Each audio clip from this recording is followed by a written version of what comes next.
سامنے بہترین انداز میں تلاوت فرما رہے تھے۔ فجزاہ اللہ خیر و احسن الجزاء۔ اب میں بلا کسی تاخیر کے بڑے ہی ادب و احترام کے ساتھ اس پروگرام کے معزز محترم مہمان خطیب فضیلت الشیخ الدکتور عبدالغفار سلفی حفظہ اللہ کو دعوت دیتا ہوں کہ آپ آئیں اور سامعین کے سامنے اپنا قیمتی خطاب پیش فرمائیں۔ آپ کا موضوع ہے بچوں کی تربیت میں والدین کا کردار۔ فلیتفضل مشکور۔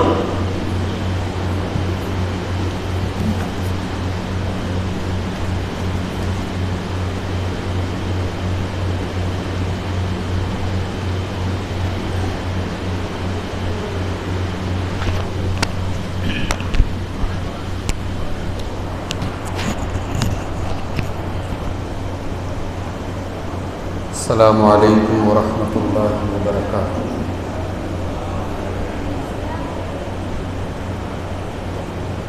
الحمد للہ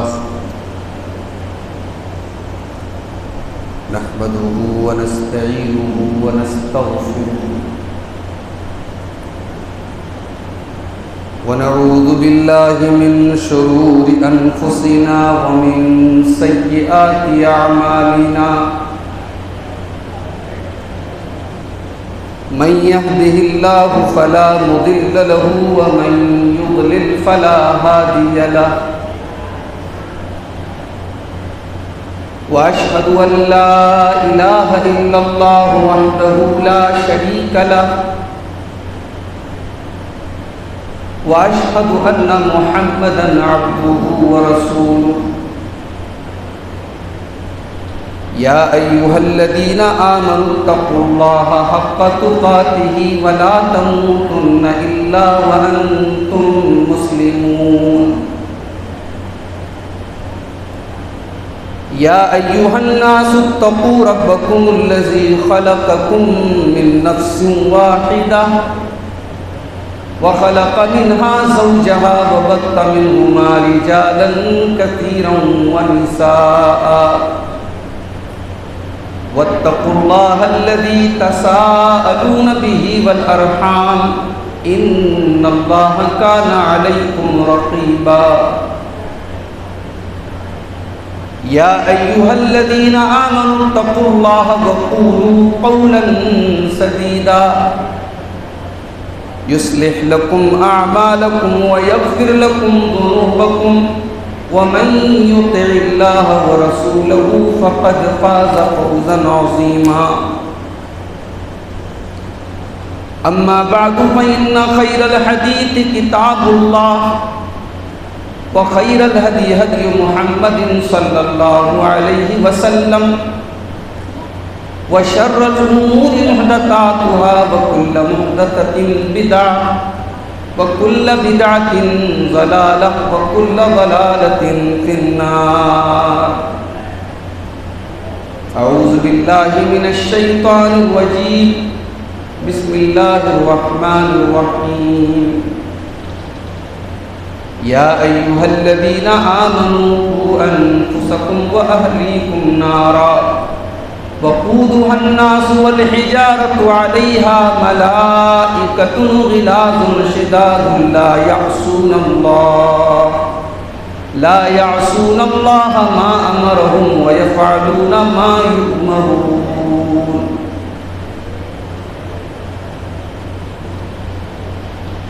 محترم علماء کرام، بزرگوں اور دوستوں، نوجوان ساتھیوں، ماؤں اور بہنوں، پیارے بچوں، بڑے کم وقفے کے بعد آپ کے اس علاقے بھیکمپور میں دوسری مرتبہ آنے کا موقع مل رہا ہے۔ میں اس تفصیل میں نہیں جاؤں گا کہ اتنی دیر کیوں ہو گئی، کیونکہ یہ رات کے 12 بجے کا وقت یہ تقریر کرنے کا وقت نہیں ہے، بس یہ آپ لوگوں کی قرآن و سنت سے محبت ہے کہ آپ ابھی تک یہاں مسجد میں ڈٹے ہوئے تھے، اس لیے مجھے بھی حوصلہ ملا، ورنہ جب اکبر پور میں 8:15 بجے کے قریب اترا تھا اور بارش بھی وہاں ہو رہی تھی، تب تو میں سمجھ گیا کہ اب شاید پروگرام نہیں ہو پائے گا، اور ایک مرتبہ تو میرے دل میں خیال آیا کہ میں واپس چلا جاؤں گا، لیکن بہرحال اللہ آپ سب کو جزائے خیر دے کہ آپ نے اپنا قیمتی وقت دیا اور جمے رہے، اور موسم کے ناساز ہونے کے باوجود اللہ کے اس گھر میں آپ رات کے اس آخری حصے میں ہم کہہ سکتے ہیں کہ آپ جمع ہیں، ہم سب جمع ہیں۔ اللہ ہم سب کی اس حاضری کو قبول فرمائے، اور اللہ تعالی ہم سب کو کہنے سننے سے زیادہ عمل کرنے کی توفیق عطا فرمائے، آمین۔ موضوع جو کہ آپ نے شاید سوشل میڈیا پر پوسٹر میں موضوع کو ظاہر کیا گیا تھا، اولاد کی تربیت میں والدین کا کیا کردار اور کیا رول ہے۔ میرے بھائیوں، اولاد اللہ کی بہت عظیم نعمت ہے، اور یہ نعمت اس سے پوچھو اس نعمت کی قدر جس کے پاس اولاد نہیں ہے۔ مائیں جو ہے بچوں سے پریشان ہو جاتی ہیں تو جھجلا جاتی ہیں، باپ کبھی کبھی بچوں سے گھبرا جاتا ہے، کبھی کبھی ماؤں کی زبان سے بددعا کے جملے بھی نکل جاتے ہیں، لیکن میں اپنی ان ماؤں سے اور اپنے ان بھائیوں سے کہنا چاہوں گا کہ بھول سے بھی اپنے بچوں کے لیے کبھی بددعا کا لفظ استعمال نہیں۔ کہ آپ نے وہ حدیث نہیں سنی اللہ کے رسول کی کہ 3 لوگوں کی دعائیں اللہ تعالیٰ لوٹاتا نہیں ہے، 3 دعائیں اللہ تعالیٰ کی رد نہیں ہوتی، ریجیکٹ نہیں ہوتی۔ اس میں ایک جگہ حدیث میں آیا ہے دعوت الوالد لولدہ، اور ایک جگہ دعوت الوالد علی ولدہ کا لفظ بھی آیا ہے۔ اولاد کے حق میں دعا بھی والدین کی رد نہیں ہوتی، اور اولاد کے اوپر بددعا بھی رد نہیں ہوتی۔ اسی لیے اللہ کے پیارے نبی صلی اللہ علیہ وسلم نے فرمایا کہ اپنے اوپر اور اپنے بچوں پر کبھی بددعا مت کرو۔ ہو سکتا ہے تو وافقوا ساعۃ من الاجابہ کہ تم نے جب بددعا کا جملہ نکالا اور وہ ٹائم قبولیت کا ٹائم ہو اور تمہاری زبان سے نکلی گئی بددعا اللہ قبول کرے۔ بچوں سے آپ گھبرا سکتے ہیں، بچوں کا کام ہوتا ہے شرارت کرنا، پریشان، لیکن بچوں کو کبھی بددعا نہ دیجیے، اولاد کو کبھی بددعا نہ دیجیے۔ بہت بڑی نعمت ہے اللہ تعالیٰ۔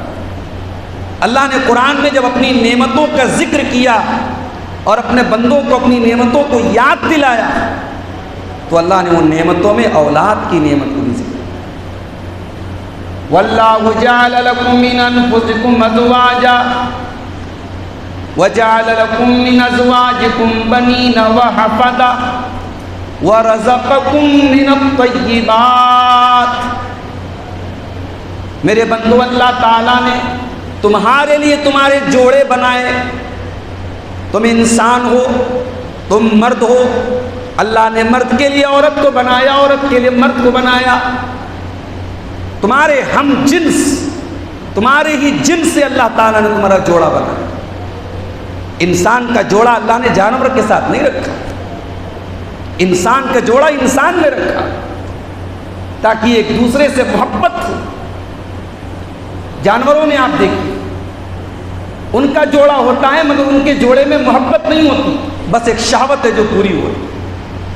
مگر اللہ تعالیٰ نے جو میاں بیوی کا جو نظام بنایا ہے، جو شوہر اور بیوی کا نظام بنایا ہے، یہ صرف شہوت پوری کرنے کا نام نہیں، اس میں اللہ نے محبت رکھی۔ ابھی ایک نکاح پڑھانے کا موقع ملا بہار میں، حاجی پور میں 10 منٹ خطبہ نکاح کے موقع پر تقریر کرنے کا موقع ملا۔ وہاں یہ بات میں نے ذکر کی کہ کبھی آپ غور کیجیے، آج دنیا میں مرد و عورت کے تعلق کی ناجائز شکلیں ہزاروں ہیں، حلال شکل صرف ایک ہے اور وہ نکاح کی شکل ہے، اور اس ایک حلال شکل میں اللہ تعالیٰ نے کتنی برکت رکھی ہے میرے بھائی۔ شوہر بیوی کی شادی کے 50 سال گزر چکے ہیں، شوہر بوڑھا ہو چکا ہے، بیوی بوڑھی ہو چکی ہے، لیکن اس بڑھاپے کی عمر میں جب ایک دوسرے کے لیے دونوں کے اندر کوئی اٹریکشن نہیں ہے، کوئی خوبصورتی نہیں ہے، کوئی جسم کی ضرورت نہیں ہے، مگر وہ 70 سال کا 80 سال کا بوڑھا بھی اپنی بڑھیا کے بغیر چین نہیں پاتا، اس بوڑھی کو اپنے شوہر کے بغیر چین نہیں آتا۔ یہ محبت اور یہ دل کے اندر یہ الفت کس نے پیدا کی؟ اللہ قرآن میں کہتا ہے وَمِنْ آيَاتِهِ أَنْ خَلَقَ لَكُم مِّنْ أَنفُسِكُمْ أَزْوَاجًا لِتَسْكُنُوا إِلَيْهَا۔ ہو لوگو، ہم نے تمہیں میاں بیوی کا رشتہ دیا ہے، میاں بیوی کا رشتہ دیا ہے، بیوی شوہر کو سکون پہنچاتی ہے۔ وَجَعَلَ بَيْنَكُمْ مَوَدَّةً وَرَحْمَةً، اور اللہ تعالیٰ نے میاں اور بیوی کے بیچ میں محبت پیدا کر دی ہے، رحمت پیدا کر دی ہے۔ یہ رحمت ہے جو اللہ تعالیٰ نے نکاح کے سسٹم میں۔ تو یہاں اللہ قرآن کے 14ویں پارے میں کہہ رہا ہے سورۃ النحل کے اندر وَاللَّهُ جَعَلَ لَكُم مِّنْ أَنفُسِكُمْ أَزْوَاجًا، اللہ نے تمہارا جوڑا بنایا، تمہاری بیویوں کو بنایا۔ وَجَعَلَ لَكُم مِّنْ أَزْوَاجِكُمْ بَنِينَ وَحَفَدًا، اور تمہاری بیویوں سے تم کو بیٹے دیے، پھر بیٹوں سے تم کو پوتے دیے، بیٹیوں سے تم کو نواسے دیے۔ تم نانا بن گئے، تم دادا بن گئے، تم باپ بن گئے۔ یہ بیٹے، یہ پوتے، یہ نواسے، یہ اللہ تعالیٰ کی بہت بڑی نعمت ہے تمہارے اوپر۔ نعمت کہا ہے اللہ تعالیٰ نے، احسان جتایا ہے۔ تو اولاد بہت بڑی نعمت ہے، اور اس نعمت کی قدر و قیمت اس سے پوچھو، اس ماں سے، اس عورت سے پوچھو جو ماں نہیں بن سکتی ہے، جس کی گود سنی، اس باپ سے پوچھو جس کی انگلی مچلتی ہے، کاش میرا بھی کوئی بیٹا ہوتا اور میں اس کی انگلی پکڑ کے اس کو بازار لے کے جاتا۔ یہ اولاد اگر ملی ہے میرے بھائیو، اللہ کا شکر، اس نعمت کی قدر کرو، اور اس نعمت کی قدر کرنے کے ساتھ ساتھ اس اولاد کی شکل میں اللہ تعالیٰ نے جو ذمہ داری آپ کے کندھے پر ڈالی ہے، اس ذمہ داری کو بھی محسوس کرو۔ بہت بڑی ذمہ داری بھی ہے اولاد۔ جس دن آپ باپ بنتے ہیں، آپ کے گھر میں کوئی بچہ آتا ہے، بچی آتی ہے، آپ مٹھائی بانٹتے ہیں، صاحب میں باپ بن گیا، خوشی کی بات ہے۔ اولاد کا گھر میں آنا خوشی کی بات ہے، بے شک خوشی کی بات ہے، مگر جس طریقے سے یہ خوشی کی بات ہے، اسی طریقے سے میرے بھائیوں یہ آپ کے کندھے پر ایک بہت بڑی ذمہ داری لے کر کے یہ اولاد ہے۔ کل یہ اولاد نافرمان بنے گی، کل یہ اولاد بے نمازی بنے گی، مشرک بنے گی، بدعتی بنے گی، دین سے دور بنے گی، غلط کام کرے گی۔ اس اولاد کو تو اپنا حساب دینا ہی پڑے گا، اس اولاد کو اپنا حساب تو دینا ہی پڑے گا۔ ماں باپ کو بھی اللہ تعالیٰ کا حساب دینا پڑے گا۔ اے عورت، تو اس بچے کی ماں تھی، تو نے کیسے اس کی تربیت کی تھی، تو نے کیا اس کو سکھایا تھا کہ تیرا بچہ، تیری بچی یہ کام کر رہا ہے۔ اللہ تعالیٰ باپ سے پوچھے گا، تو اس بچے کا باپ تھا، ہم نے تیرے اوپر باپ کی ذمہ داری ڈالی تھی، تو نے اپنی ذمہ داری کو کس حد تک نبھایا؟ ذمہ داری ہے آپ کے کندھے پر یہ اولاد۔ اسی لیے اللہ قرآن میں کہتا ہے یا ایھا الذین آمنوا لا تلہکم اموالکم ولا اولادکم عن ذکر اللہ۔ اے ایمان والو، مال کی محبت تمہارے دل میں ہو سکتی ہے، اولاد کی محبت تمہارے دل میں ہو سکتی ہے، مگر کہیں مال کے چکر میں اور اولاد کے چکر میں تم اللہ کے ذکر سے غافل نہ ہو جانا، کہیں تم اللہ کو بھول نہ جانا، کہیں تم اللہ کے دین کو بھول نہ جانا، اللہ کی شریعت کو بھول نہ جانا۔ اللہ کے پیارے نبی جناب محمد رسول اللہ صلی اللہ علیہ وسلم فرماتے ہیں ما من عبد یسترعیہ اللہ رعیۃ، جب اللہ تعالیٰ کسی بندے کے اوپر کوئی ذمہ داری ڈالتا ہے، ثم یموت یوم یموت وہو غاش لرعیتہ، اور پھر وہ بندہ اس حال میں مر جائے کہ وہ اپنی ذمہ داری کو صحیح طریقے سے نہیں نبھا رہا تھا، اپنی ذمہ داری کے ساتھ خیانت کر رہا تھا، اپنی ذمہ داری کے ساتھ بے ایمانی کر رہا تھا، اللہ کے نبی فرماتے ہیں اللہ حرم اللہ علیہ الجنہ، اس انسان کے اوپر اللہ تعالیٰ جنت حرام کر دیتا ہے، جنت حرام ہو جاتی ہے۔ آج تک آپ نے یہ حدیث تو سنی کہ ماں کے قدموں کے نیچے جنت، آج تک آپ نے یہ تو سنا کہ باپ جنت کا دروازہ ہے، آج یہ حدیث بھی آپ سن لیجیے کہ ماں نے ماں ہونے کا حق ادا نہ کیا اور باپ نے باپ ہونے کا حق ادا نہ کیا تو ماں باپ کے اوپر جنت حرام ہو جائے گی اگر انہوں نے اس معاملے میں لاپرواہی۔ معاملہ اتنا آسان نہیں ہے میرے بھائی، باپ تہجد پڑھ رہا ہے اور بیٹی بدکاری کر رہی ہے، ماں مصلی پر بیٹھ کے قرآن پڑھ رہی ہے اور بیٹی اور بیٹے اس کے ناجائز اور حرام کام کر رہے ہیں، ماں اور باپ اللہ تعالیٰ کیا اپنا دامن اتنی آسانی سے نہیں بچا۔ اللہ قرآن کے 28ویں پارے میں فرماتا ہے یا ایھا الذین آمنوا قوا انفسکم واہلیکم نارا، اے ایمان والو اپنے آپ کو بھی جہنم کی آگ سے بچاؤ اور اپنے بچوں کو، اپنے پریوار کو، اپنی فیملی کو بھی جہنم کی آگ سے بچاؤ۔ ہم اپنے بچوں کو دنیا کی آگ میں تو نہیں جلنے دے سکتے، بچوں کو ذرا سی چوٹ لگ جائے تو مائیں بے چین ہو جاتی ہیں، بچوں کو ذرا سا کٹ لگ جائے اور ذرا سا خون بہنے لگے تو کمزور دل کی مائیں تو بے ہوش ہو جاتی ہیں، کتنے باپ کی آنکھوں سے آنسو نکل جاتے ہیں۔ وہ اپنی اولاد سے محبت کرنے والوں، وہ اپنے پریوار سے محبت کرنے والوں، تم اپنے بچوں کو، اپنے پریوار کو دنیا کی آگ میں جلتا ہوا نہیں دیکھ سکتے، تم جہنم کی آگ میں اپنے بچوں کو کیسے جلتا ہوا دیکھ سکتے ہو؟ قوا انفسکم واہلیکم نارا، اے ایمان والو اپنے آپ کو اور اپنے پریوار کو جہنم کی آگ سے بچاؤ جس کا ایندھن انسان اور پتھر ہوں گے۔ اللہ نے اتنا کہہ کے کہ اپنے گھر والوں کو اور اپنے آپ کو جہنم کی آگ سے بچاؤ، اس کی وضاحت نہیں کی اللہ نے کیسے بچانا، اس کی وضاحت اللہ کے رسول نے کی، اس کی وضاحت صحابہ کرام نے کی۔ حضرت علی کہتے ہیں، اس آیت کی تفسیر میں حضرت علی کا بڑا مشہور جملہ ہے، حضرت علی رضی اللہ تعالیٰ عنہ کہتے ہیں کہ اس آیت کا مطلب ہے علموہم وادبوہم، اپنے بچوں کو تعلیم دو، اپنے بچوں کی تربیت دو، اپنے بچوں کو دین سکھاؤ۔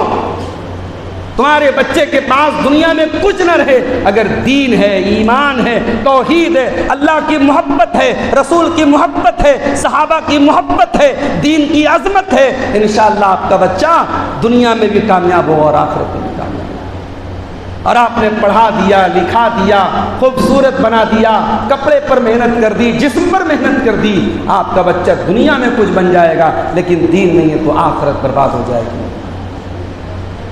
اس لیے اولاد بہت بڑی ذمہ داری ہے ہماری اولاد کے کندھے پر، ہر اس انسان کے کندھے پر اولاد بہت بڑی ذمہ داری ہے جس کے گھر میں بچے ہیں جو صاحب اولاد۔ آج ہمارا مسئلہ یہ، ہماری پرابلم یہ ہے ہمارے پاس اپنے بچوں کے لیے ٹائم کہاں ہے۔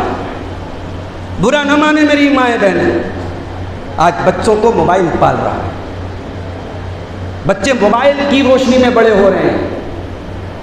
ڈاکٹرز کہتے ہیں بچوں کے لیے ایسے کھیل پسند کرو جس میں بچے دوڑیں دھوپیں، بچے تھوڑا مٹی پہ کھیلیں، تھوڑا باہر دوڑیں، اور آپ نے صاحب بچوں کو موبائل کا غلام بنا دیا اور آپ نہیں بچ سکتے اس سے۔ کیوں؟ بچہ دیکھ رہا ہے میری ماں دن رات موبائل میں لگی ہے، میرا باپ دن رات موبائل میں لگا ہے، بڑے بھائی موبائل میں لگے ہیں، بڑی بہنیں لگی ہیں۔ بچہ دیکھیے آپ کی باتوں سے کم سیکھتا ہے اور آپ کے عمل سے زیادہ سیکھتا ہے۔ آپ کیا کر رہے ہیں؟ بچہ، میری 1.5 سال کی بچی ہے، 1.5 سال کی بچی ہے، وہ ہم لوگوں کو کاپی کرتی ہے، ایسے سے جملے بولتی ہے، سن کر کے ہنسی آتی ہے۔ 1.5 سال کا بچہ بہت چھوٹا ہوتا ہے، تو بچے کاپی کرتے ہیں ماں باپ۔ بچہ موبائل چلا رہا ہے، بچہ اپنے ماں باپ کو کاپی کر رہا ہے۔ ہمارے پاس اپنے بچوں کے لیے ٹائم نہیں۔ ہم بچوں کے لیے ٹائم کب نکالتے ہیں میرے بھائی؟ میں مدرسے میں پڑھاتا ہوں، کتنے ایسے پیرنٹس آتے ہیں، ماں باپ آتے ہیں، مولوی صاحب میرے بیٹے کو چھٹی دے دیجیے۔ اچھا آپ کا بیٹا کس کلاس میں پڑھتا ہے؟ یہ نہیں پتا مولوی صاحب، بیٹا کس کلاس میں پڑھتا ہے یہ نہیں معلوم، بیٹی کس کلاس میں پڑھتی ہے یہ نہیں معلوم، بیٹی ٹیوشن کے نام پہ گھر سے گئی، کہاں گئی نہیں معلوم۔ اور آج حالات یہ ہیں میرے بھائی، مدرسے میں 10 سال پڑھنے والی عالمہ لڑکیاں بھی آج کافروں کے ساتھ، مشرکوں کے ساتھ بھاگ رہی ہیں، لو اسٹوری بن رہی ہے، محبت کا چکر چل رہا ہے، اور وہ لڑکیاں اسلام کو چھوڑ کر کے دوسرے مذہب میں داخل ہو رہی ہیں، مرتد ہو رہی ہیں۔ اللہ ہماری گردن پکڑے گا، قیامت کے دن ہمارا گریبان پکڑا جائے گا کہ میرے بندے تو نے اپنی قوم کی بیٹیوں کو اس دلدل سے بچانے کے لیے تو نے کیا؟ تو شادیوں پہ کروڑوں خرچ کرتا رہا، تو اپنی بیٹیوں کی شادیوں میں سونے سے تولتا رہا، رسم و رواج کے نام پر تیرے سماج میں کروڑوں خرچ ہوتے رہے، اور تیری قوم کی بیٹیاں توحید کو چھوڑ کر کے شرک کی دلدل میں پھنس رہی تھیں، ایمان کا راستہ چھوڑ کے کفر کی دلدل میں جا رہی تھی، حیا کا راستہ چھوڑ کے بدکاری کی طرف جا رہی تھی، تو نے اپنی قوم کی بیٹیوں کو بچانے کے لیے کیا کیا؟ معاف کیجیے گا میرے بھائیوں، یہ سوال علماء سے بھی ہوگا، یہ سوال آپ سے بھی ہوگا، یہ سوال قوم کے ذمہ داروں سے بھی ہوگا، یہ سوال سماج کے ٹھیکیداروں سے بھی۔ آج قوم کی بیٹیاں مرتد ہو رہی۔ اسلام کوئی ایسا دین ہے جس کو کوئی چھوڑ دے؟ نہیں میرے بھائی، اسلام تو وہ دین ہے جو اللہ کا دین، ان الدین عند اللہ الاسلام، یہ دین اللہ کا دین ہے، ومن یبتغی غیر الاسلام دینا فلن یقبل منہ، اللہ تعالیٰ کیا اس دین کے علاوہ کوئی دوسرا دین اللہ تعالیٰ کا قبول ہی نہیں کیا جائے گا۔ ہمارا ایمان یہ ہے، ہمارا عقیدہ یہ ہے، لا الہ الا اللہ محمد الرسول اللہ پڑھے بغیر اب میرے نبی کے دنیا میں آنے کے بعد اب قیامت تک اگر نجات چاہیے، اگر جنت کا راستہ چاہیے تو اس کلمے پر تمہیں آنا پڑے گا، تمہیں رب کی توحید پر آنا پڑے گا، اور تمہیں جناب محمد رسول اللہ صلی اللہ علیہ وسلم کی رسالت پر آنا پڑے گا۔ اس کلمے کے بغیر دنیا میں کوئی نجات نہیں پا سکتا۔ یہ ہمارا ایمان ہے، اور ہماری قوم کی بیٹیاں آج مرتد ہو رہی ہیں، یہ سوچنے کا مقام ہے۔ اپنے بچوں کو ٹائم دو اللہ کے واسطے، بہت تھک چکی اپنے بچوں کے پیچھے، کوئی بمبئی بھاگ رہا ہے، کوئی دبئی بھاگ رہا ہے، کوئی حیدرآباد بھاگ رہا ہے، بچے باپ کے بغیر پل رہے ہیں۔ نہیں چاہیے ایسا پیسہ ہماری قوم، ہم جھوپڑی میں رہیں، ہم کم کھائیں، ہم کم پیسے کمائیں، اپنے بچوں کے ساتھ رہیں، اپنے بچوں کو ٹائم دیں، ہم وہ مزاج بنائیں میرے۔ یہ باہر کی زندگی، پریوار سے دوری کی زندگی، معاف کیجیے، یہ گھروں کو برباد کر دے۔ مجھے آپ کے اسی شنکر نگر سے ایک بھائی نے میسج کیا، مولانا تقریر میں ذرا آپ اس پر بھی روشنی ڈالیے گا۔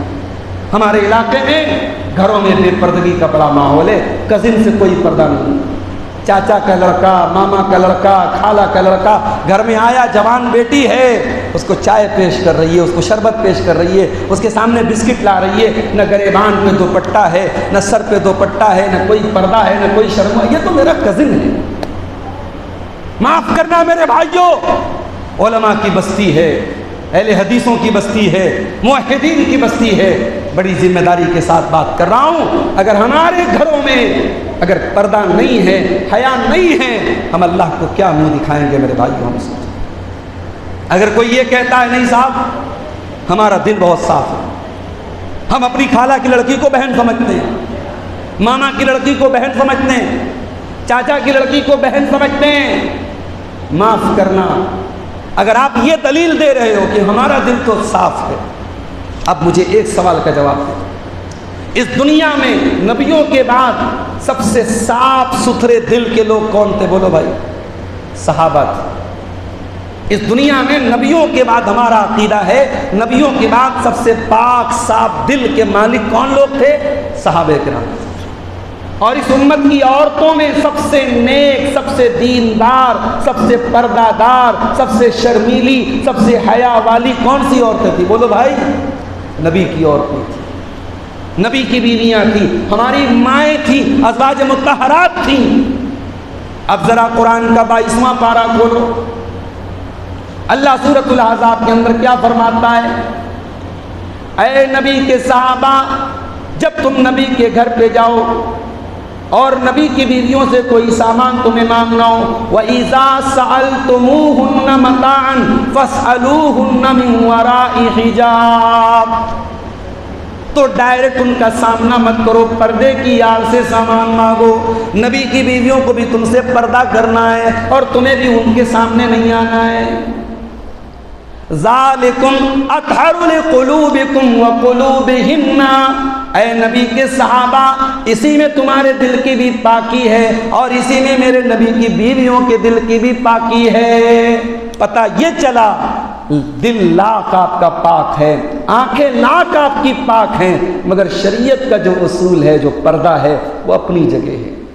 میں ایک قدم بڑھ کے اور ایک بات بول دوں، کوئی بہت بڑا علامہ آپ کے گھر میں آ گیا، اپنے دور کا سب سے متقی انسان آپ کے گھر میں آ گیا، یعنی ایسا انسان جس کے بارے میں آپ یہ یہ سوچتے ہیں، یہ تصور رکھتے ہیں کہ یہ بہت اللہ والا ہے، ایسا آدمی بھی آپ کے گھر میں آ گیا، آپ کو اس بات کی پرمیشن نہیں ہے کہ آپ کی جوان بیٹی بے پردہ ہو کے اس کے سامنے جائے، آپ کی جوان بہن اس کے سامنے بے پردہ ہو کے جائے۔ ٹیوشن پڑھانے مولوی صاحب آئے ہیں، جوان بیٹی اگر آپ کی بغیر پردے کے پڑھ رہی ہے، غلط ہے یہ سسٹم۔ آپ نے اپنی بچی کو جب وہ چھوٹی تھی تو قرآن کیوں نہیں پڑھایا، اور آج وہ بیٹی بڑی ہو چکی ہے، بالغ ہو چکی ہے، تو آپ کسی لیڈیز ٹیوٹر کا انتظام کریں، کسی خاتون کا انتظام کریں، جوان مرد آپ کی بیٹی کو ٹیوشن پڑھائے۔ یہ شریعت میں یہ مناسب بھی نہیں ہے، شریعت میں جائز بھی نہیں ہے، اور بہت سارے واقعات بتا رہے ہیں کہ یہ ایک طریقے سے بہت بڑے فتنے کو اپنے گھر میں دعوت دے۔ تو بچوں کی میرے بھائیوں ٹائم دو آپ۔ قرآن کریم میں اللہ نے ایک سورت نازل کی، سورہ لقمان۔ حضرت لقمان کا واقعہ اللہ نے بیان کیا۔ یہ لقمان کون تھے بھائی؟ کوئی نبی تھے؟ نبی نہیں تھے، اللہ کے نیک بندے تھے۔ وَإِذْ قَالَ لُقْمَانُ لِابْنِهِ وَهُوَ يَعِظُهُ يَا بُنَيَّ لَا تُشْرِكْ بِاللَّهِ۔ یاد کرو جب میرا بندہ لقمان اپنے بچے سے کہہ رہا تھا، اے میرے بچے تو اللہ کے ساتھ شرک نہ کرنا، شرک بہت بڑا پاپ ہے، بہت بڑا گناہ ہے۔ لقمان نبی نہیں ہے، لقمان رسول نہیں ہے، مگر اللہ قرآن میں لقمان کے نام پر سورت نازل کر رہا ہے اور لقمان کا واقعہ بیان کر رہا ہے۔ کیا خاص بات ہے لقمان کے اندر؟ لقمان اپنے بیٹے کو نصیحت کر رہے ہیں، اپنے بیٹے کو ٹائم دے رہے ہیں۔ معاف کرنا میرے بھائیوں، آج ہمارے پاس اپنے بچوں کے لیے ٹائم، آج ہماری ماں کے پاس اپنے بچوں کے لیے ٹائم نہیں ہے۔ عربی کا ایک شاعر کہتا ہے، لیس الیتیم من انتہا ابواہ من ہم الحیات وخلفاہ ذلیلا۔ یتیم وہ بچہ نہیں ہے جس کی ماں چھوڑ کے چلی جائے، جس کا باپ چھوڑ کے چلا جائے۔ ان الیتیم والذی تلقى له امن تخلت او ابا مشغولا۔ ارے یتیم تو وہ بچہ ہے جس کی ماں کے پاس اس کے لیے ٹائم نہیں ہے، جس کے باپ کے پاس اس کے لیے ٹائم۔ بچوں کو ٹائم دو میرے۔ لقمان علیہ السلام، بعض علماء نے حضرت لقمان کو نبی بھی کہا ہے، اس لیے ہم علیہ السلام بھی بعض علماء نے نبی کہا ہے، اس اعتبار سے ہم علیہ السلام بھی کہہ سکتے ہیں، لیکن اگر اللہ کا ایک نیک بندہ مانیں گے تب علیہ السلام ہم نہیں کہیں گے۔ حضرت لقمان اپنے بچے کو نصیحت کر رہے ہیں اور کہہ رہے ہیں کہ اے میرے بچے تو شرک مت کر۔ پہلی نصیحت کیا کر رہے ہیں؟ تو شرک مت کرنا۔ پتہ یہ چلا کہ پہلا کام یہ کرنا ہے، بچوں کا عقیدہ صحیح کرنا ہے، بچوں کا ایمان صحیح کرنا ہے، بچے کہیں شرک کی دلدل میں نہ چلے جائیں، بچے کہیں غیر اللہ کے در پہ سر نہ جھکانے لگیں، بچے کوئی ایسی چیز نہ کھائیں جس پر غیر اللہ کا نام لیا گیا ہو، بچہ ہمارا توحید والا ہو، اگر لا الہ الا اللہ اپنی زبان سے پڑھتا ہے تو اسی عقیدے پر قائم رہے، اس کو ہلکے میں نہ لینا۔ بعض لوگ کہتے ہیں صاحب ہم لوگ تو بڑے پکے اہل حدیث ہیں، ہم لوگ تو کبھی شرک نہیں کرتے۔ اس غلط فہمی میں مت رہیے گا۔ کیا آپ ابراہیم علیہ السلام سے بھی پکے موحد ہیں؟ کیا ابراہیم علیہ السلام سے بھی پکی آپ کی توحید ہے؟ ابراہیم علیہ السلام اپنے رب سے دعا کرتے ہیں، وَجُنُبْنِي وَبَنِيَّ أَن نَّعْبُدَ الْأَصْنَامَ۔ اے اللہ تو مجھے اور میری اولاد کو ہمیشہ شرک سے بچنے کی توفیق دے، بت پرستی سے بچنے کی توفیق دے۔ حضرت ابراہیم اپنے بارے میں اور اپنے بچوں کے بارے میں دعا کر رہے ہیں، اے اللہ مجھے اور میرے بچوں کو تو شرک سے بچا۔ اللہ کے پیارے نبی جناب محمد رسول اللہ صلی اللہ علیہ وسلم اپنے چچا زاد بھائی حضرت عبداللہ ابن عباس سے، جو مشکل سے 8 سال کے یا 10 سال کے تھے، آپ کے ساتھ اونٹنی کے اوپر سوار تھے، پیچھے بیٹھے ہوئے تھے، اللہ کے نبی آگے بیٹھے ہوئے تھے۔ اللہ کے نبی نے فرمایا، یا غلام، اے میرے بچے، احفظ اللہ یحفظ، اے میرے بچے تو اللہ کے قانون کی حفاظت کر، اللہ کی شریعت کی حفاظت کر، اللہ کے احکام کی حفاظت کر، اللہ تیری حفاظت کر۔ احفظ اللہ تجدہ تجاہک، اور اے بچے تو اللہ تعالیٰ کے قانون کی حفاظت کر، اللہ ہمیشہ تیری مدد کے لیے موجود رہے گا، تیرے سامنے رہے گا۔ وَإِذَا سَأَلْتَ فَاسْأَلِ اللَّهَ، اور اے میرے بچے تو جب بھی مانگ اللہ سے مانگ۔ آج محرم کا مہینہ آیا، ہمارے چھوٹے چھوٹے بچے یا حسین کا نعرہ لگا کے گلیوں میں، جو تعلیم حضرت حسین نے نہیں دی، حسین کے نانا نے نہیں دی، وہ آج چھوٹے چھوٹے بچوں کو آپ یا اللہ کی تعلیم دینے کے بجائے ان کو یا حسین کی تعلیم دے رہے ہیں۔ آج مسلمان کا بچہ مصیبت میں کہتا ہے یا علی مشکل کشا، کشتی لڑنے جاتا ہے، دنگل لڑنے جاتا ہے، کہتا ہے یا علی مشکل کشا۔ کیا یہ حضرت علی کی تعلیم تھی؟ کیا حضرت علی نے کبھی کہا کہ مجھ کو مشکل کشا کو؟ علی نے کہا کہ اللہ مشکل کشا ہے۔ میرے بھائیوں، اللہ کے پیارے حبیب اپنے چچا زاد بھائی سے کہہ رہے ہیں اذا سألت فاسأل اللہ، تو جب بھی مانگ تو اللہ سے مانگ، وَإِذَا اسْتَعَنْتَ فَاسْتَعِنْ بِاللَّهِ، اور جب بھی تم مدد مانگ تو اللہ سے مدد مانگ۔ یہ ترمذی کی بالکل صحیح روایت آپ کے سامنے پڑھ رہا ہوں۔ اللہ کے پیارے نبی 8 سال کے بچے کو توحید سکھا۔ اور آگے سنیے، اللہ کے پیارے نبی اپنے چچا زاد بھائی عبداللہ ابن عباس سے کہتے ہیں وَعْلَمْ أَنَّ الْأُمَّةَ لَوِ اجْتَمَعُوا عَلَىٰ أَن يَنفَعُوكَ بِشَيْءٍ لَا يَنفَعُوكَ إِلَّا بِشَيْءٍ قَدْ كَتَبَهُ اللَّهُ لَكَ۔ اے بچے، اگر ساری دنیا مل کر کے تجھے کوئی فائدہ پہنچانا چاہے نہیں پہنچا سکتی ہے مگر اتنا ہی فائدہ جتنا اللہ نے تیری تقدیر میں لکھا ہوا ہے۔ تقدیر سے زیادہ نہیں مل سکتا۔ یہ چوری کیوں ہو رہی ہے؟ یہ کرپشن کیوں ہو رہا ہے؟ یہ حسد کیوں ہو رہا ہے؟ یہ بھائی بھائی کی ترقی سے جل کیوں رہا ہے؟ یہ دوست دوست سے جل کیوں رہا ہے؟ یہ تقدیر پر ایمان کی کمزوری ہے، یہ تقدیر پر ایمان کے نہ ہونے کی علامت ہے۔ جو تقدیر پر ایمان رکھتا ہے اس کا ایمان یہ ہوتا ہے میں اپنی ماں کے پیٹ میں تھا، 120 دن کا تھا، 4 مہینے کا تھا، اللہ کا فرشتہ میرے پاس آیا، میرے اندر روح ڈالی گئی اور 4 چیزیں لکھی گئیں، میری عمر لکھی گئی، میری روزی روٹی لکھی گئی، میرا عمل لکھا گیا، اور میں شقی بنوں گا کہ سعید بنوں گا، میں جنتی بنوں گا کہ بدبخت بنوں گا، جہنمی بنوں گا، یہ سب کچھ میں اپنی ماں کے پیٹ میں تھا، لکھ دیا گیا۔ تیری تقدیر تیری ماں کے پیٹ میں لکھ دی گئی، تیری روزی روٹی تیری ماں کے پیٹ میں لکھ دی گئی، اور تو بھائی سے حسد کر رہا ہے، تو دوست سے حسد کر رہا ہے، تو لوگوں کا مال چوری کر رہا ہے، تو دوسرے کی زمین کو ہتھیا رہا ہے، دوسرے کی جائیداد کو ہڑپ رہا ہے، بہن کا حق مار رہا ہے، بیٹی کا حق مار رہا ہے، کیوں کر رہا ہے ایسا؟ اللہ کے پیارے نبی فرما رہے ہیں کہ اے عبداللہ ابن عباس، اے میرے بچے، تیری تقدیر میں جو فائدہ لکھا ہے اس سے زیادہ کوئی فائدہ تجھے نہیں دے سکتا، اور ساری دنیا مل کر کے اگر تجھے کوئی نقصان پہنچانا چاہے لا یضرک، تو تجھے کوئی نقصان نہیں پہنچا سکتی الا بشیء قد کتبہ اللہ علیک، مگر اتنا ہی جتنا اللہ نے تیری تقدیر میں لکھ دیا ہے۔ رفعت الاقلام وجفت الصحف، اے عبداللہ ابن عباس، اے میرے بچے، اللہ کی تقدیر کا قلم اٹھا لیا گیا، اور اللہ کی تقدیر جس کاغذ میں لکھی گئی کاغذ سوکھ چکا ہے، تقدیر لکھی جا چکی ہے، اب تقدیر میں چینجنگ نہیں ہوگی۔ میرے پیارے بھائیوں، یہ تقدیر کا عقیدہ اللہ کے پیارے حبیب اپنے 8 سال کے چچا زاد بھائی کو بتائے۔ اب ذرا اپنے دل پہ ہاتھ رکھ کے بتاؤ، آپ کے بچے کیا اس ایمان کے بارے میں جانتے ہیں؟ کیا اس عقیدے کے بارے میں جانتے ہیں؟ کیا اس توحید کے بارے میں نہیں جانتے ہیں؟ اگر نہیں جانتے ہیں اس کا مطلب کہ ہم اپنے بچوں کو پڑھا تو رہے ہیں، لکھا تو رہے ہیں، اچھا کھلا تو رہے ہیں، اچھا پہنا تو رہے ہیں، مگر ہم ماں باپ کی ذمہ داری کو صحیح طریقے سے نہیں نبھا رہے، ہم اپنے بچوں کو عقیدہ نہیں سکھا رہے، ایمان نہیں سکھا رہے۔ آج ہم بچوں سے کہتے ہیں بچے بیٹا بندر آ جائے گا، بلی آ جائے گی، شیطان آ جائے گا، پکڑنے والا آئے گا تجھے پکڑ لے گا، پولیس آ جائے گی، اس طریقے سے اپنے بچوں کو ہم ڈراتے ہیں۔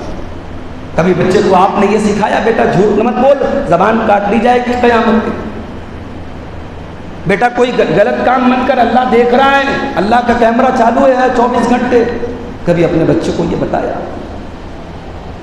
حضرت لقمان اپنے بچے کو سکھاتے ہیں یا بنیا انہا ان تک مثقال حبۃ من خردل فتکن فی صخرۃ او فی السماوات او فی الارض یأتی بها اللہ۔ رائی جانتے ہیں؟ رائی ہمارے یہاں مسالے میں ڈالے جاتی ہے، رائی پچفوڑن میں ڈالے، آپ کے بھی رائی بولتے ہو ہے نا، اس کو عربی میں خردل بولتے، مہین سی باریک سی ہوتی۔ حضرت لقمان اپنے بچے سے کہتی کہ اے میرے بچے، اگر رائی کے دانے کے برابر بھی کوئی چیز ہوگی فتکن فی صخرۃ، اور کسی چٹان کے اندر چھپی ہوئی ہوگی، او فی السماوات، یا ساتوں آسمانوں کے اندر کہیں چھپی ہوئی ہوگی، او فی الارض، یا زمین کے اندر کہیں چھپی ہوئی ہوگی، رائی کے دانے کے برابر بھی اگر کوئی چیز ہے، یاتی بہ اللہ، قیامت کے دن وہ بھی تیرے سامنے اللہ تعالیٰ لے کے آ جائے گا۔ ان اللہ لطیف خبیر، اللہ تعالیٰ تو باریک سے باریک چیزوں کو دیکھنے والا اور باریک سے باریک چیزوں کی خبر رکھنے والا ہے۔ یہ ہے اللہ کا علم، یہ ہے اللہ کی قدرت۔ اگر آپ کا بچہ اللہ کو پہچان لے، آپ کی اولاد اللہ کو پہچان لے، پھر اسے کچھ اور سکھانے کی ضرورت نہیں پڑے گی۔ آپ کا اگر ایئرپورٹ پر لگا ہوا کیمرہ، ریلوے اسٹیشن پر لگا ہوا کیمرہ اور بڑی بڑی دکانوں پر لگا ہوا کیمرہ اگر آپ کے مال کو چوری ہونے سے بچا سکتا ہے، تو آپ کے بیٹے کے دماغ میں اللہ کے کیمرے کا ڈر جس دن بیٹھ گیا، آپ کا بیٹا اور آپ کی بیٹی انشاءاللہ گناہوں سے بچے گا۔ اور ایک بات اور نوٹ کر لو، اولاد کی تربیت کرنا چاہتے ہو، پہلے اپنے آپ کی تربیت کرو۔ اولاد کو نمازی بنانا چاہتے ہو، پہلے اپنے آپ کو نمازی بناؤ۔ اولاد کو اللہ والا بنانا چاہتے ہو، پہلے اپنے آپ کو اللہ والا بناؤ۔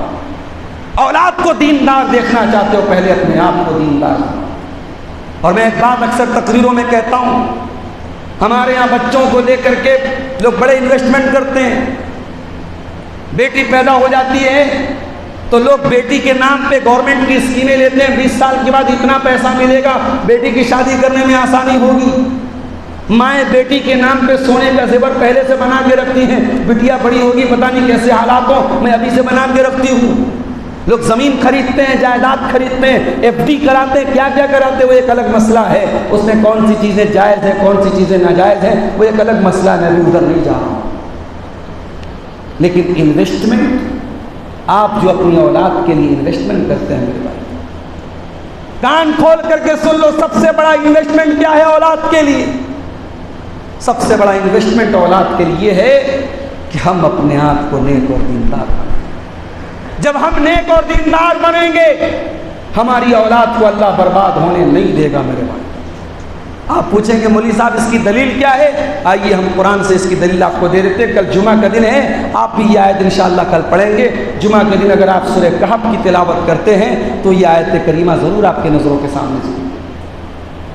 حضرت موسیٰ علیہ السلام اور حضرت خضر علیہ السلام دونوں ایک بستی سے گزرتے ہیں، ایک گاؤں سے گزرتے ہیں، دونوں بھوکے پیاسے ہیں، گاؤں والوں سے کھانا مانگتے ہیں، گاؤں والے کھانا دینے سے منع کر دیتے ہیں، انکار کر دیتے ہیں۔ دونوں نے دیکھا اس گاؤں کی ایک مکان کی دیوار ٹیڑھی ہے، گرنے والی ہے۔ حضرت خضر علیہ السلام کھڑے ہوتے ہیں اور دیوار کو ٹھیک کر دیتے ہیں، درست کر دیتے ہیں۔ موسیٰ علیہ السلام کو بڑا غصہ آتا ہے اور موسیٰ علیہ السلام بڑے غصے میں کہتے ہیں لو شئت لاتخذت علیہ اجرا، اے خضر آپ کو یہ دیوار ٹھیک کرنا تھا، چلو آپ نے ٹھیک کر دیا، مگر اس کا کچھ پیسہ لے لینا چاہیے تھا، فری میں آپ کو یہ کام نہیں کرنا چاہیے تھا۔ اتنے گھٹیا لوگ ہیں، اتنے بد اخلاق لوگ ہیں، ایک گلاس پانی تک ان لوگوں نے ہمیں نہیں پلایا اور آپ نے فری میں ان کی دیوار ٹھیک کر دی، یہ کام آپ کو نہیں کرنا چاہیے تھا۔ حضرت خضر اور حضرت موسیٰ میں یہ ایگریمنٹ ہوا تھا کہ حضرت خضر جو بھی کریں گے حضرت موسیٰ چپ چاپ دیکھیں گے، کوئی سوال نہیں کریں گے۔ اب یہاں جب انہوں نے سوال کر دیا تب حضرت خضر نے کہا کہ اب میری اور آپ کی ہمارا اور آپ کا راستہ الگ ہے، اور انہوں نے جو 3 کام کیے تھے ہر کام کا انہوں نے مطلب بتایا کہ میں نے یہ کام کیوں کیا تھا۔ تو جو دیوار انہوں نے ٹھیک کی تھی اس کا مطلب انہوں نے بتایا وَأَمَّا الْجِدَارُ فَكَانَ لِغُلَامَيْنِ يَتِيمَيْنِ فِي الْمَدِينَةِ، اے موسیٰ وہ جو دیوار میں نے درست کی تھی، دیوار کو ٹھیک کیا تھا، وہ 2 یتیم بچوں کے مکان کی دیوار تھی۔ اس مکان کے اندر 2 یتیم بچے رہا کرتے تھے۔ وَكَانَ أَبُوهُمَا صَالِحًا، ان کا باپ ایک نیک انسان تھا، ان کا باپ ایک دیندار انسان تھا، اللہ کا نیک بندہ تھا، اور اس نے اپنے بچوں کے لیے دیوار کے اندر خزانے کو چھپا کر کے رکھا تھا۔ اگر دیوار گر جاتی تو خزانہ گاؤں والے لوٹ کے لے کے چلے جاتے۔ اللہ نے مجھے حکم دیا کہ میں دیوار کو ٹھیک کر دوں تاکہ کل جب وہ بچے جوان ہو جائیں تو اپنے باپ کی امانت کو حاصل کر لیں۔ اس آیت کی تفسیر میں علامہ ابن کثیر نے بڑا پیارا جملہ لکھا ہے، کہا کہ دیکھو باپ نیک تھا، بچے یتیم تھے، بچوں کے مال کی اللہ نے حفاظت کی، حفظا بصلاح ابیہما، ان بچوں کے مال کی حفاظت کیوں ہوئی؟ باپ کی نیکی کی وجہ سے ہوئی۔ میرے بھائیوں، بچوں کا فیوچر بنانا ہے، اپنے آپ کو نیک بناؤ، بچوں کا مستقبل سنشچت کرنا ہے، روشن کرنا ہے، اپنے آپ کو دیندار بناؤ، انشاءاللہ آپ کے بچوں کو اللہ برباد اور ضائع نہیں ہونے دے گا۔ یہ قرآن کی آیت ہے، یہ اللہ کا وعدہ ہے۔ حضرت عبداللہ بن مسعود رضی اللہ تعالیٰ عنہ رات میں تہجد پڑھتے تھے، ان کا معصوم بچہ، چھوٹا بچہ سویا رہتا تھا، اس بچے کو دیکھ کر کے کہتے تھے من اجلک یا بنیا، اے میرے بچے تیرا باپ رات میں تہجد کی نماز پڑھ رہا ہے، تیرے لیے، تیری بہتری کے لیے، تیرے اچھے مستقبل کے لیے، تیری دنیا اور آخرت کو روشن کرنے کے لیے تیرا باپ راتوں میں اٹھ کر کے تہجد پڑھ رہا ہے۔ اور اس کے بعد حضرت عبداللہ بن مسعود رونے لگتے تھے اور روتے روتے قرآن کی یہی آیت پڑھتے تھے کہ وَقَانَ أَبُوهُمَا صَالِحًا، کہ باپ نیک تھا، اللہ نے یتیم بچوں کا خزانہ برباد نہیں ہونے دیا۔ میرے پیارے ساتھیوں، آج اولاد کی تربیت کے سلسلے میں ہمیں اس بات کو ہمیشہ اب مد نظر رکھنا چاہیے کہ اگر اپنی اولاد کی ہمیں تربیت کرنا ہے، پہلے ہمیں اپنی تربیت کرنی ہے۔ اولاد کی تربیت میں یہ بات بھی شامل ہے، ان کو چلنا سکھائیے، ان کو علماء کا احترام سکھائیے، ان کے دل میں نبی کی عظمت بیٹھائیے، ان کے دل میں صحابہ کی عظمت بیٹھائیے، ان کو بولنے کا سلیقہ سکھائیے، ان کو بات کرنے کا، چلنے کا سلیقہ سکھائیے۔ حضرت لقمان اپنے بچے سے کہتے ہیں یا بنیا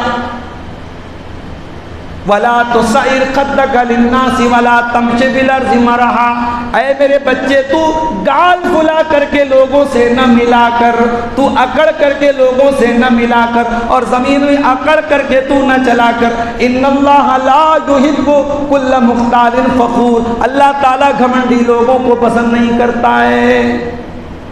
اولاد کو تربیت دینے کے تعلق سے ہمیں یہ بھی یاد رکھنا چاہیے کہ ہم اخلاق کیا سکھا رہے ہیں۔ بعض گھروں میں کیا ہوتا ہے، میاں بیوی جھگڑا کر رہے بچوں کے سامنے، بیوی شوہر کو برا بھلا کہہ رہی ہے، شوہر بیوی کو گالی دے رہا ہے بچوں کے سامنے۔ اللہ کے بندو، آپ کے بچے سیکھتے ہیں آپ سے، ضروری نہیں ہے، میں مانتا ہوں میاں بیوی میں جھگڑا ہو سکتا ہے، مگر وہ جھگڑا بچوں کے سامنے ظاہر نہیں ہونا چاہیے، بچوں کو آپ اچھا اخلاق سکھائیں۔ اسی طریقے سے ایک بہت بڑا اہم مسئلہ اس دور کا یہ بھی ہے، اولاد کی تربیت کے تعلق سے میں بات کر رہا ہوں، اسی سے ریلیٹڈ ایک بہت بڑا مسئلہ یہ ہے، اولاد کی صحیح ٹائم پہ شادی کی جائے۔ میرے پاس ایک دینی بہن فیس بک کے اوپر میسج کرتی ہے، مولوی صاحب میں قریشی برادری سے تعلق رکھتی ہوں، میرے باپ اہل حدیث نہیں ہے، ماں اہل حدیث نہیں، میں اہل حدیث ہوں، میں چاہتی ہوں ایسے لڑکے سے شادی کرنا جو دیندار ہو، توحید والا ہو، کتاب و سنت پر چلنے والا ہو، اور میرا باپ کہتا نہیں ہم برادری دیکھیں گے، ہم کاسٹ دیکھیں گے۔ اور آج اپنے باپ کی ضد کی وجہ سے میں شادی نہیں کر رہی ہوں اور میری شادی میں تاخیر ہے۔ ہمارے پاس اس کا کیا سولوشن ہے، کیا حل ہے؟ کوئی حل نہیں ہمارے پاس۔ سر سے پیر تک یہ قوم برادری واد میں اور اسی طریقے سے اسٹیٹس میں اور مال کے محبت میں گرفتار ہے، دین کون دیکھتا ہے میرے بھائی؟ اللہ کے پیارے نبی فرماتے ہیں تنکح المرأة لأربع لمالها ولحسبها ولجمالها ولدینها، عورت کا نکاح ہوتا ہے تو عورت کے اندر 4 چیزیں لوگ دیکھتے ہیں، مال دیکھتے ہیں، خوبصورتی دیکھتے ہیں، خاندان دیکھتے ہیں، دینداری دیکھتے ہیں۔ فاظفر بذات الدین، تم دیندار عورت کو لے کے آ جاؤ، کامیاب ہو جاؤ۔ او میری پیاری ماں اور بہنوں، جب تم بہو دیکھنے کے لیے رشتہ دیکھنے جاؤ تو مکان کی اونچائی نہ ناپا کرو، مکان کا فلور نہ دیکھا کرو، ماربل بچھا ہے کہ نہیں یہ نہ دیکھا کرو، یہ دیکھو کہ لڑکی دیندار ہے کہ نہیں ہے، لڑکی بااخلاق ہے کہ نہیں ہے، لڑکی اچھے کیریکٹر کی ہے کہ نہیں ہے۔ اگر دیندار لڑکی ہے تو جلدی سے رشتے کو ہاں کر دو، اس میں کنڈیشن نہ لگاؤ، اس میں شرطیں نہ لگاؤ۔ اور اے میری ماں بہنوں جو اپنے بیٹوں کے اپنی بیٹیوں کے لیے داماد کا دیکھنے جاتی ہو، رشتہ دیکھنے جاتی ہو، آپ سے بھی کہنا چاہتا ہوں اگر لڑکا دیندار ہے، اچھا کھا رہا ہے، کما رہا ہے، آپ کی بیوی کی ضرورتیں، آپ کی بیٹی کی ضرورتیں پوری کر سکتا ہے، اپنی بیوی کا حق ادا کر سکتا ہے، تو بہت زیادہ شرطیں لگا کر کے اپنی بیٹیوں کی عمر نہ نکالو۔ آج بیٹی 22 سال کی 24 سال کی ہے اور آپ کی ان شرطوں کی وجہ سے کل جب وہ 30 سال کی ہو جائے گی اور پھر اس کو رشتے نہیں ملیں گے اور آپ کی بیٹی اللہ نہ کرے اگر برائی کے راستے پر چلی گئی تو کون ذمہ دار ہوگا؟ کون ذمہ دار ہوگا؟ اسی لیے اللہ کے پیارے نبی صلی اللہ علیہ وسلم فرماتے ہیں اذا خطب الیکم ممن ترضون دینہ وخلقہ، جب تمہارے بیٹیوں کے لیے ایسا رشتہ آئے، لڑکا دیندار ہے، لڑکا بااخلاق ہے، تو اپنی بیٹیوں کی شادی اس سے کر دو۔ اگر ایسا نہیں کرو گے تکن فتنۃ فی الارض وفساد عریض، تو زمین میں فتنہ پھیلے گا اور فساد پھیلے گا۔ امام سعید بن مسیب سے کسی نے پوچھا کہ میری بیٹی ہے اور میں اپنی بیٹی سے بہت محبت کرتا ہوں، میں اپنی بیٹی کی شادی کس سے کروں؟ تو امام سعید بن مسیب جو بہت بڑے تابعی ہیں انہوں نے کہا اپنی بیٹی کی شادی کسی متقی انسان سے کرو، اپنی بیٹی کی شادی کسی متقی انسان سے کرو۔ اگر وہ تمہاری بیٹی سے محبت کرے گا تو عزت دے گا، اور محبت نہیں کرے گا تب بھی تمہاری بیٹی کی انسلٹ نہیں کرے گا، تمہاری بیٹی کو ذلیل نہیں کرے گا، عزت دے گا۔ اگر رشتہ نہیں پایا تو عزت کے ساتھ چھوڑ دے گا، لیکن ذلیل نہیں کرے گا، رسوا نہیں۔ آج کتنی لڑکیاں ہیں، کتنی عورتیں ہیں شوہر کی مار سہ کر کے، شوہر کی گالیاں سن کر کے اور شوہر کی تذلیل سن کر کے بیچاری وہ زندگی بسر کر رہی ہیں۔ اس لیے میرے بھائیوں رشتے ناطے میں دینداری کو دیکھیے، اور ایک بات یاد رکھیے، یہ صحابہ کا دور نہیں ہے، یہ تابعین کا دور نہیں ہے، یہ فتنوں کا دور ہے، یہ قرب قیامت کا دور ہے۔ نکاح کا ایک حلال آپشن ہے اور حرام آپشن ہزاروں ہے میرے بھائیوں، اور حرام آپشن سے روکنے کا اپنے نوجوان لڑکوں اور لڑکیوں کا ہمارے پاس نکاح کے علاوہ کوئی راستہ نہیں ہے۔ اس لیے اللہ کے واسطے اس نکاح کو آسان کرو اور صحیح وقت پر اپنے بچوں کی شادی کرو۔